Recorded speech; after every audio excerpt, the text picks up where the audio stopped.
जी हिंद दोस्तों, कैसे हो आप सभी? बच्चों की और पढ़ाई भी बहुत अच्छे से चली हुआ थी। तो आप लोगों को उत्तर प्रदेश के अंदर आउटसोर्सिंग कर्मचारी बहुत सारे कार्यरत हैं और काम कर रहे हैं लगातार।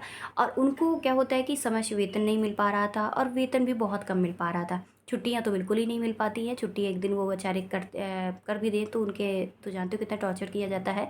और बहुत सारे उनके क्या होता है कि उनके सर लोग जो होते हैं तो उनको एक बिल्कुल मतलब आउटसोर्सिंग पे काम कर रहे हैं तो उनको जानते हो कि कैसे उनके साथ बिहेवियर किया जाता है। और उनके साथ वेतन को लेके बहुत सारे कमेंट्स भी रहते हैं कि भाई सरकार हमारी वेतन बढ़ाए। और धरने वगैरह भी देते हैं। आप जानते होंगे कुछ दिन पहले मेरा एक वीडियो यूट्यूब के अंदर आया था और वो वीडियो मेरा सारा 30-35 हज़ार लोगों तक पहुंचा था। तो उसमें ऐसा था कि बहुत सारे लोगों का कमेंट्स आ रहा था कि भाई ऐसा हो ही नहीं सकता कि सरकार क्या है वेतन बढ़ाए या इनकी सुनवाई करे, क्योंकि वहाँ पर आप लोगों के लिए एक थंबनेल भी लगा हुआ था जिसमें मैंने बताया था कि आउटसोर्सिंग कर्मचारियों में जैसे आप लोगों के आते हैं, मतलब कि आशा बहुएँ हो गई, आपकी आंगनवाड़ी कार्यकर्त्री हो गई, सभी के लिए मैंने आपको बताया था, चाहे वो सहायक पंचायत वाले हों, कुछ भी हो, क्योंकि आउटसोर्सिंग पर काम ही कर रहे हैं वो लोग। तो इन सब के लिए मैंने बताया, तो काफ़ी लोग तो वो विश्वास नहीं कर रहे थे, लेकिन मैं उस दिन एक चीज़ और करके गई थी, कह के गई थी कि भाई 100% की गारंटी मेरी है कि देखना आप लोगों के लिए वेतन बढ़ने का जो है वो अपडेट जल्दी देखने को मिलेगा। फाइनली आप लोगों के लिए अपडेट आ चुकी है। मुझे मतलब क्या है कि मैं जैसे ही इसको न्यूज़पेपर में कल देखा था तो ना मेरे को मतलब अंदर से आत्मा मेरी खुश हो गई थी, क्योंकि मुझे पता है कि जब आप किसी चीज़ को किसी के सामने रखोगे और वो चीज़ आपके सामने आने वाली जो होती है वो सच हो जाए तो कितनी खुशी होती है। और वहाँ पर कुछ लोग मतलब क्या होता है हंसी भी कर रहे थे कि मतलब आप इतनी श्योरिटी के साथ कैसे बता सकते हो, जबकि मैंने अनुदेशक और शिक्षा मित्र के बारे में जो बताई थी बातें वो सही हुई थी अप्रैल महीने में। और वो बातें मतलब अब मार्च में अपडेट दी गई थी और अप्रैल महीने में इसका क्या है कि पूरी तरह से मतलब क्या है कि अकाउंट में तक आने लग गए थे। तो वो चीज़ें यही हैं कि आप लोगों को मैं कोई ऐसा नहीं कि मैं अपनी बनावटी चीज़ें बताएँ, मुझे भी कहीं से अपडेट मिलती तभी मैं आपको बताती हूँ। तो मैं आज आप लोगों को बता दूँ कि आउटसोर्सिंग कर्मचारियों को वेतन में 10% की वृद्धि की मंजूरी मिल चुकी है। ठीक है? तो आखिरकार ऐसा क्या-क्या है इन्होंने बताया है, मैं आपको इसको रीड करके मैं आपको बताती हूँ। इसमें इन्होंने बताया कि आउटसोर्सिंग कार्मिकों के लिए वेतन में 10% की वृद्धि की मंजूरी, जिसमें उत्तर प्रदेश राज्य सड़क परिवहन निगम के तैनात आउटसोर्सिंग कार्मिकों के मानदेय में 10% की बढ़ोतरी की मंजूरी मिल गई है। मतलब क्या है कि अभी मंजूरी मिली नहीं थी, फाइनली मंजूरी मिल चुकी है। ये समझ लीजिएगा कि मैंने उस दिन बताया था कि भाई योगी सर की बैठक हुई है और आप लोग इस चीज़ को समझ लेना, भाई बढ़ेगी ज़रूर वेतन, क्योंकि अभी आ रहा है चुनाव और चुनाव से पहले इनको भी कुछ ना कुछ देना है। भाई उनको भी तो वोट लिए चाहिए ना। तो वोट जब किसी को मांगना है तो उसको भी तो जवाब दे के भी मांगना पड़ेगा। तो इसलिए आप लोगों के लिए देखिए सुनवाई कितनी जल्दी हो गई, अभी हुए ही कितने दिन हैं, अभी ज़्यादा समय नहीं हुआ है आप लोगों का जब इनकी बैठक हुई है। और अनाउंसेस जब इन्होंने करके गए थे कि आउटसोर्सिंग कर्मचारियों के लिए जल्दी इसमें क्या होगा, चीज़ों को लागू किया जाएगा, और लागू नहीं बल्कि फाइनल ही कर दिया इन्होंने। अब चिंता ना करिए, अब धीरे धीरे सबका नंबर आ रहा है।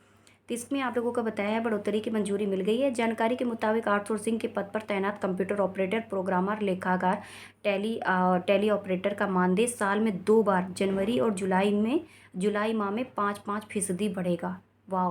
मतलब क्या है कि ये जो अलग से होते हैं, जैसे हमारे कंप्यूटर ऑपरेटर वगैरह के स्टूडेंट्स होते हैं, प्रोग्रामर, लेखाकार, टैली ऑपरेटर का मानदेय जो होगा साल में 2 बार और जनवरी और जुलाई माह में 5% बढ़ेगा वेतन। ठीक है? ये 2 महीने आप लोग ख्याल रखना। ऐसे में परिवहन निगम मुख्यालय से लेकर क्षेत्रों में तैनात आउटसोर्स कार्मिकों के वेतन में बेसिक मानदेय में 5% की बढ़ोतरी जुलाई 2026 में करते हुए अगस्त माह में वेतन मिलेगा। तो ये जो आप लोगों का अगस्त महीना चल रहा है तो इसमें आपको वेतन बढ़ा हुआ मिलेगा। लीजिए, अब किसकी बात सही हुई? अब मेरी बात सही हुई ना है। मैं उस दिन कह के गई थी ना आप लोगों को कि भाई काम कर रही है सरकार, ऐसा नहीं कि आपको वो झूठ बोल रही हैं। अब झूठ नहीं बोलेगी सरकार आपकी। उसको भी तो आपका आगे उनका भी तो पड़ा है ना कुछ ना कुछ। तो इसलिए आप लोगों के लिए काम जो भी होगा अब आप लोगों का सटीक तरीके से होगा। अब परेशान नहीं होना है आपको। ठीक है? मैं जो भी अपडेट देती हूँ वो आप लोगों को कुछ सोच समझ के देती हूँ। ऐसे नहीं दे के चली जाती हूँ औरों की तरह वीडियो बनाऊँ और चली जाऊँ। बाकी मेरे पास कंटेंट बहुत हैं। मैं चाहूँ तो पर डे आप लोगों के लिए न जाने कितनी वीडियोज़ बनाऊँ, लेकिन मैं मुद्दे ही वीडियो बना के जाती हूँ। मुझे जो लगता है कि ये सही आप लोगों के लिए होगा, मैं उतना ही बता के जाती हूँ। इसके बाद आप लोगों का इन्होंने बताया है कि बस मैकेनिकों की मज़दूरी तय नहीं।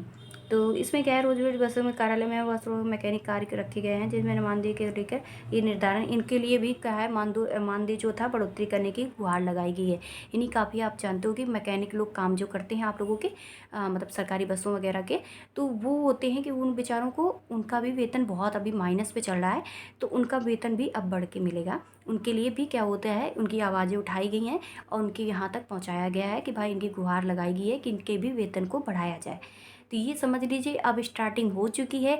आप लोगों के जो महिलाएं काम कर रही थी, आशा वर्कर हो, चाहे आपकी सहायिका हो और आपकी कार्यकर्त्री हों, आपके पंचायत सहायक हों, कोई भी हो, आउटसोर्सिंग पर कर रहे हो तो आप लोग खुश हो जाइएगा। अब आप लोगों की स्टार्टिंग हो चुकी है। आप लोगों की मैं इस दिन भी बता के गई थी कि जल्दी होगा, और जल्दी नहीं, अभी महीना पूरा ना ख़त्म हुआ पहले ही शुरू हो गया। ठीक है। और हाँ, एक चीज़ और बता देती हूँ कि जो स्टूडेंट्स का ये रहता है कि मतलब क्या होता है कि बहुत सारी लड़कियाँ होती हैं जो आउटसोर्सिंग पर, जो मैं वैकेंसी बताती हूँ, जैसे आप लोगों को कल्पी की दुनिया मेरा जो यूट्यूब चैनल है उसमें मैं बताती हूँ आपकी आउटसोर्सिंग वैकेंसियाँ, तो ये वही आउटसोर्सिंग वैकेंसी आप लोगों की ये रोडवेज बस वगैरह में काम वगैरह करती हैं। मतलब क्या, लड़कियाँ भी तो अब वहाँ पर जॉब कर रही हैं, लड़के भी जॉब कर रहे हैं। इस पर भी वैकेंसी सरकार निकाली है, तो वो आउटसोर्सिंग पर ही निकालती है। उसमें जो भी सेलेक्ट होगा स्टूडेंट, तो उसको भी वही सारी सुविधाएं मिलेंगी जो मैंने उस वीडियो पर बताई थी। सुविधाएं मिलेंगी और प्लस आप लोगों को क्या होगा, आपकी सैलरी भी बढ़ के मिलेगी। पहले की ऐसी अब सैलरी नहीं मिलेगी। बहुत समय से ये लोग कह रहे थे कि सैलरी बढ़ेगी बढ़ेगी, अब स्टार्ट किया इन्होंने। तो ये चीज़ें हैं आप लोगों की। आउटसोर्सिंग वैकेंसी अगर मैं बताती हूँ तो आप लोग उसमें सेलेक्ट हो, मतलब क्या है, सिलेक्शन ज़रूर लें और आप जॉब भी करें, जॉब छोड़े भी नहीं। क्योंकि बहुत सारी लड़कियां छोड़ देती हैं, वो कहती हैं घर से जाने आने में दिक्कत होती है। बहुत सारे लड़के छोड़ दिए बस वाली। अभी देखो रोडवेज बस में जो 3-4 लड़कों का हुआ था बिल्लौर में, तो वो लड़के छोड़ दिए। वो कह रहे हैं कि दीदी हमें आने जाने में दिक्कत होती है। अब बताओ इनको कौन सा घर पे रह के जॉब मिल रही है। तो मतलब किसको, किसी किसी को मिल नहीं रही है और किसी किसी को मिल रही तो छोड़ रहे हैं। अब मेरी क्या गलती, मैंने उनको समझाया कमेंट्स पे। हमने कहा भैया यार कर लो जॉब, क्योंकि एक तो सरकारी बस आपका उस पर हुआ है और परिवहन विभाग में हुआ है, तो उसके बाद आप छोड़ रहे हो। और एक तो जब हुआ था तो मेरे को खुद दुआ दे रहे हो कि दीदी आपकी दुआ, आपने इतना सब कुछ किया हमारे लिए, तो सब रजिस्ट्रेशन आपने करवाया, सब कुछ करवाया, तब जाके मेरा होप आया है। और आप सब मतलब क्या है कि 2 महीने उन्होंने जॉब की थी, ऐसा नहीं कि 1-2 दिन जॉब की, 2 महीने लगातार उन्होंने जॉब की। बस उनको ये था कि मेरे आने जाने में दिक्कत थी। कह रहे थे कि बहुत दीदी हमें टाइम लग जाता है आने जाने में। ये था उनका, कुछ और ज़्यादा नहीं था। तो भाई जिसको मिल नहीं रही तो वो परेशान है, जिसको मिल रही तो उसको मैं क्या कहूँ, वो भी परेशान है, सभी परेशान है। तो यही सारी चीज़ें हैं, जिसके पास पैसा है वो भी परेशान है, जिसके पास नहीं है वो भी परेशान है। तो दोनों अपनी अपनी जगह परेशान हो रहे हैं। ठीक है। तो आप लोगों के लिए क्या है कि अभी कोई और न्यू अपडेट आएगी तो मैं आप तक बताऊंगी। लेकिन आउटसोर्सिंग पर जो भी वैकेंसी आपको बताई जा रही है तो आप उनमें क्या है, जॉब ज़रूर करें। आप लोगों के लिए अच्छी है वैकेंसी, अगर आप इस टाइम पर जॉब नहीं कर रहे तो। ठीक है। तो मिलते हैं नेक्स्ट वीडियो पर।